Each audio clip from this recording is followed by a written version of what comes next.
Gracias a Dios, continuamos con nuestro estudio bíblico de la primera epístola de Pablo a los Corintios. Hoy estaremos en el capítulo 9, pero ya en su segunda parte.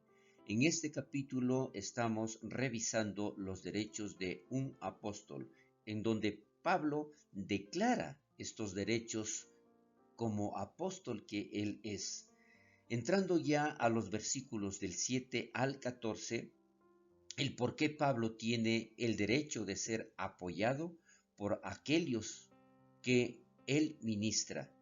Pero sin embargo, aquí nosotros vamos a ver el punto de vista de él, a pesar de el respaldo que tiene en las Escrituras, en el Antiguo Testamento, pero la forma como él estaba realizando este trabajo, aquí lo vamos a analizar. En un ejército, los soldados son apoyados. Y la pregunta es al respecto, ¿quién fue jamás soldado a sus propias expensas?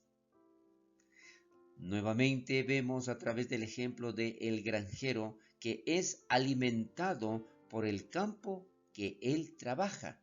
Y la pregunta aquí es, ¿quién planta viña y no come de su fruto?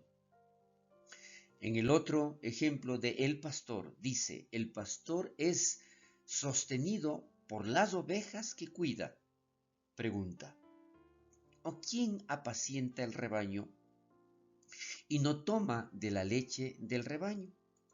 En base a esto, nosotros aquí podemos ver cómo, por tanto, no debería parecer extraño a los cristianos corintios que Pablo tenga el derecho de ser mantenido por la gente que él estaba ministrando. Pero es allí donde nosotros podemos ver en esta pregunta, ¿no dice esto también la ley? No era solamente cuestión de que Pablo mencionaba o que él quería aplicar esto en beneficio de él, sino que también en la ley se menciona el derecho de Pablo también está escrito en la ley mosaica. Él no solo está usando ilustraciones humanas al preguntar, ¿digo esto solo como hombre? Sin embargo, en relación a esto está escrito en la palabra en el libro de Deuteronomio, capítulo 25, el versículo 4, en donde Dios manda y dice, no pondrás bozal al buey que trilla. Esta ley simplemente mandó el trato humano a un animal de trabajo. En aquellos días, el grano se separaba de la cáscara haciendo caminar a un buey sobre él varias veces, usualmente en círculos. Y dice, sería cruel forzar al buey a caminar en todo el grano y ponerle bozal para que no pudiera comer de él. Esta aplicación aquí nosotros vamos a ver con esta pregunta. ¿Tiene Dios cuidado de los bueyes? En el principio que está escrito en Deuteronomio 25:4 es mucho más importante que proveer las necesidades de los bueyes. Dios está estableciendo el principio de que un ministro tiene el derecho de ser mantenido por la gente que está ministrando. Como dice Wiersbe, ya que los bueyes no pueden leer, este versículo no fue escrito para ellos. Dicho esto, nosotros vamos a ver cómo la ley acerca de los bueyes estableció un principio que tenía una mayor aplicación. No obstante, no debemos cometer el error de pensar que Pablo quiere explicar el mandamiento con alegorías. ¿Por qué? Ya que algunas criaturas, cabezas huecas, dice aquí este comentario de Calvin, toman esto como excusa para convertir todo en alegorías. Tanto así que convierten perros en hombres, árboles en ángeles, y convierten toda la escritura en un juego entretenido. Pero según este comentario, lo que nosotros debemos entender es el por qué. Porque con esperanza debe arar el que ara, y el que trilla con esperanza de recibir del fruto. Sería cruel matar de hambre a quienes están proporcionando y preparando tu comida. Hacerlos les quitaría toda su esperanza. Les hace sentirse maltratados y despreciados. ¿Qué queremos decir con todo esto? El punto es que si nosotros sembramos entre vosotros lo espiritual, Pablo aquí pone en claro que es correcto que el trabajo espiritual de los ministros de Dios sea saldado con apoyo material de la gente que ministra.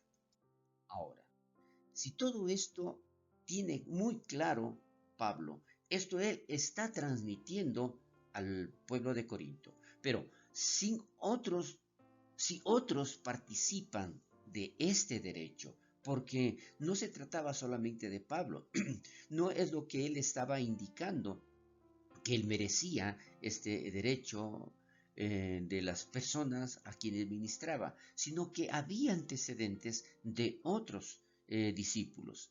No es que los corintios se rehusaban a apoyar a cualquiera en el ministerio.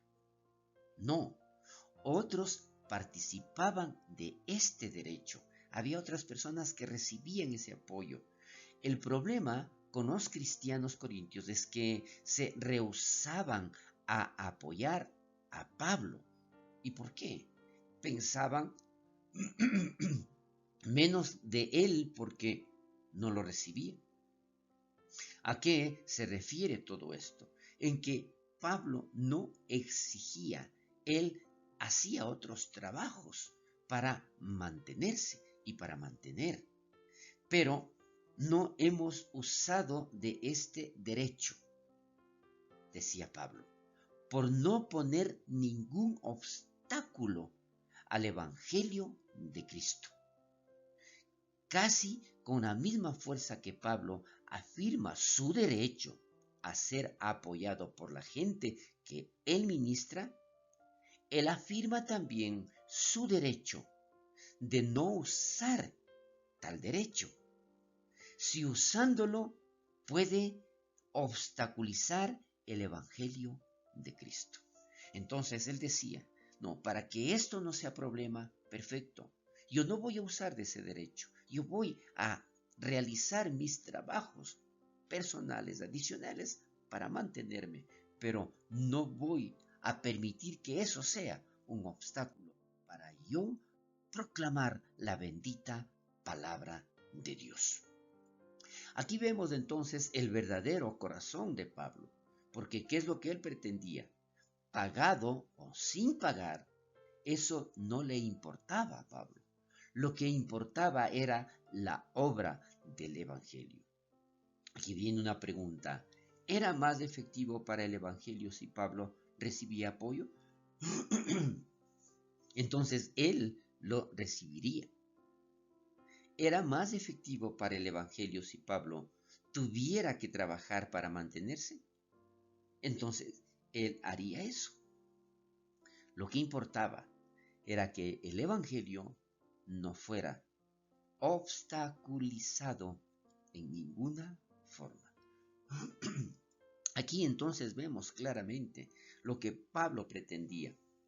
Él no quería imponer absolutamente nada. Lo único que él anhelaba era predicar la palabra de Dios. Si Pablo estaba dispuesto a negarse a sí mismo un derecho tan importante, por el bien del Evangelio y de los cristianos corintios, entonces, ¿no deberían también los cristianos corintios negar su derecho de comer carne sacrificada a los ídolos por el mismo bien? Es tan importante que nosotros nos demos cuenta aquí la comparación que hace Pablo, porque allí nosotros también podemos establecer de que si hay un derecho, esto debería ser reclamado. Pero sin embargo, lo único que pretendía Pablo y lo único que todo ministro de la bendita palabra de Dios debe pensar en eso, no obstaculizar en nada y seguir proclamando la bendita palabra de Dios. Así también ordenó el Señor a los que anunciaban el Evangelio, que vivan del Evangelio. Esta afirmación de resumen es conclusiva, porque algunos pueden decir, si los apóstoles tenían el derecho de que se les pague, pero ahora ninguno tiene ese derecho. Pero este mandamiento del Señor dice que cualquiera que predica el Evangelio tiene el derecho de ser sustentado por aquellos a quienes les predica. ¿Qué significa esto? Deberíamos los ministros modernos hacer valer o renunciar a su derecho de ser sustentados? Mire esta pregunta y quiero repetirle. ¿Deberían los ministros modernos hacer valer o renunciar a su derecho de ser sustentados? La respuesta lo menciona aquí. Dice, el que sea servirá mejor al Evangelio y la iglesia. Pero si un ministro toma dinero como apoyo, debería trabajar duro para ganar ese dinero. Entonces no importa si toma o no toma el dinero como el apoyo, pero que esto represente justamente un trabajo justificado, que esto haga que esa persona se dedique realmente a ese ministerio. Aquí en este comentario de Clark dice, si un hombre que no trabaja toma su sustento de la iglesia de Dios, no solo es un robo doméstico, sino un sacrilegio. El que rinde su tiempo a esta labor tiene el derecho del sustento para sí mismo y su familia. Aquel que toma más de lo suficiente para este propósito es un asalariado avaro.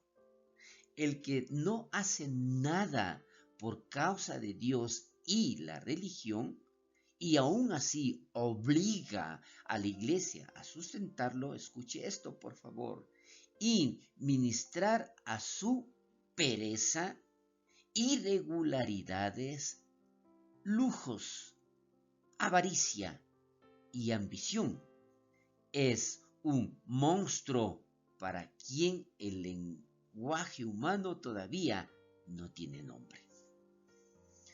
Creo yo que con este comentario está muy claro lo que una persona debe hacer para proclamar el Evangelio. No preocuparse tanto por lo que tiene o no apoyo, sino porque uno puede ser usado para proclamar la bendita palabra de Dios y que ésta llegue a todo el mundo. Pregunta: ¿dónde ordenó el Señor a los que anuncian el Evangelio que vivan del Evangelio? ¿Dónde dice? Si bien es cierto, ya nosotros vimos en el libro de Deuteronomio, en la ley mosaica, pero en el Nuevo Testamento también lo declara tanto en el Evangelio de Mateo, capítulo 10, versículo 10, como en el Evangelio de Lucas, capítulo 10, versículo 8, porque el obrero es digno de su alimento. En cualquier ciudad donde entréis y os reciban, comed lo que os pongan delante. Esto es lo que dice la bendita palabra de Dios. Hasta aquí llegamos con nuestro estudio bíblico. Continuaremos la próxima semana, si así Dios lo permite. Bendiciones.